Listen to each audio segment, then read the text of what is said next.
Chapter 3. Now there was long war between the house of Saul and the house of David. But David waxed stronger and stronger, and the house of Saul waxed weaker and weaker. And unto David were sons born in Hebron. And his firstborn was Amnon, of Ahinoam the Jezreelitess. And his second, Chileab of Abigail, the wife of Nabal the Carmelite. And the third, Absalom, the son of Maacah, the daughter of Talmai, king of Geshur. And the fourth, Adonijah, the son of Haggith. And the fifth, Shephatiah, the son of Abital.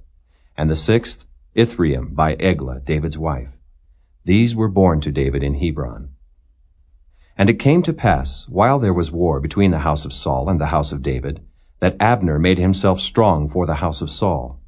And Saul had a concubine, whose name was Rizpah, the daughter of Aiah. And Ishbosheth said to Abner, Wherefore hast thou gone in unto my father's concubine? Then was Abner very wroth for the words of Ishbosheth, and said, Am I a dog's head, which against Judah do show kindness this day unto the house of Saul thy father, to his brethren, and to his friends, and have not delivered thee into the hand of David, that thou chargest me today with a fault concerning this woman? So do God to Abner, and more also, except as the Lord hath sworn to David, even so I do to him, to translate the kingdom from the house of Saul, and to set up the throne of David over Israel and over Judah, from Dan even to Beersheba. And he could not answer Abner a word again, because he feared him. And Abner sent messengers to David on his behalf, saying, Whose is the land? Saying also, Make thy league with me, and behold, my hand shall be with thee, to bring about all Israel unto thee.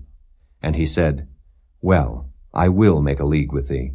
But one thing I require of thee, that is, thou shalt not see my face, except thou first bring Michal, Saul's daughter, when thou comest to see my face. And David sent messengers to Ishbosheth, Saul's son, saying, Deliver me my wife Michal, which I espoused to me for 100 foreskins of the Philistines. And Ishbosheth sent, and took her from her husband, even from Phaltiel, the son of Laish. And her husband went with her along, weeping behind her to Bahurim. Then said Abner unto him, Go, return. And he returned. And Abner had communication with the elders of Israel, saying, Ye sought for David in times past to be king over you. Now then do it, for the Lord hath spoken of David, saying, By the hand of my servant David I will save my people Israel out of the hand of the Philistines, and out of the hand of all their enemies. And Abner also spake in the ears of Benjamin. And Abner went also to speak in the ears of David in Hebron all that seemed good to Israel, and that seemed good to the whole house of Benjamin.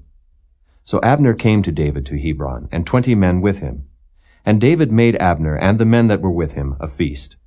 And Abner said unto David, I will arise and go, and will gather all Israel unto my lord the king, that they may make a league with thee, that thou mayest reign over all that thine heart desireth. And David sent Abner away, and he went in peace. And behold, the servants of David and Joab came from pursuing a troop, and brought in a great spoil with them. But Abner was not with David in Hebron, for he had sent him away, and he was gone in peace.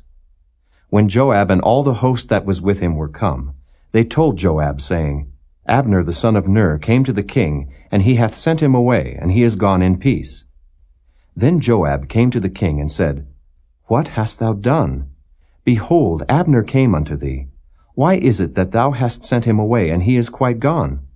Thou knowest Abner the son of Ner, that he came to deceive thee, and to know thy going out and thy coming in, and to know all that thou doest. And when Joab was come out from David, he sent messengers after Abner, which brought him again from the well of Sirah, but David knew it not. And when Abner was returned to Hebron, Joab took him aside in the gate to speak with him quietly, and smote him there under the 5th rib, that he died, for the blood of Asahel his brother. And afterward, when David heard it, he said, I and my kingdom are guiltless before the Lord forever from the blood of Abner the son of Ner. Let it rest on the head of Joab, and on all his father's house. And let there not fail from the house of Joab one that hath an issue, or that is a leper, or that leaneth on a staff, or that falleth on the sword, or that lacketh bread. So Joab and Abishai his brother slew Abner, because he had slain their brother Asahel at Gibeon in the battle. And David said to Joab and to all the people that were with him, Rend your clothes, and gird you with sackcloth, and mourn before Abner. And King David himself followed the bier. And they buried Abner in Hebron. And the king lifted up his voice, and wept at the grave of Abner, and all the people wept. And the king lamented over Abner, and said, Died Abner as a fool dieth? Thy hands were not bound, nor thy feet put into fetters. As a man falleth before wicked men, so fellest thou. And all the people wept again over him.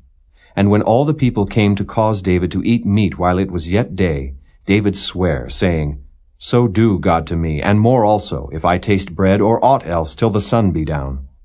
And all the people took notice of it, and it pleased them, as whatsoever the king did pleased all the people. For all the people and all Israel understood that day that it was not of the king to slay Abner the son of Ner. And the king said unto his servants, Know ye not that there is a prince and a great man fallen this day in Israel? And I am this day weak, though anointed king. And these men, the sons of Zeruiah, be too hard for me. The Lord shall reward the doer of evil according to his wickedness.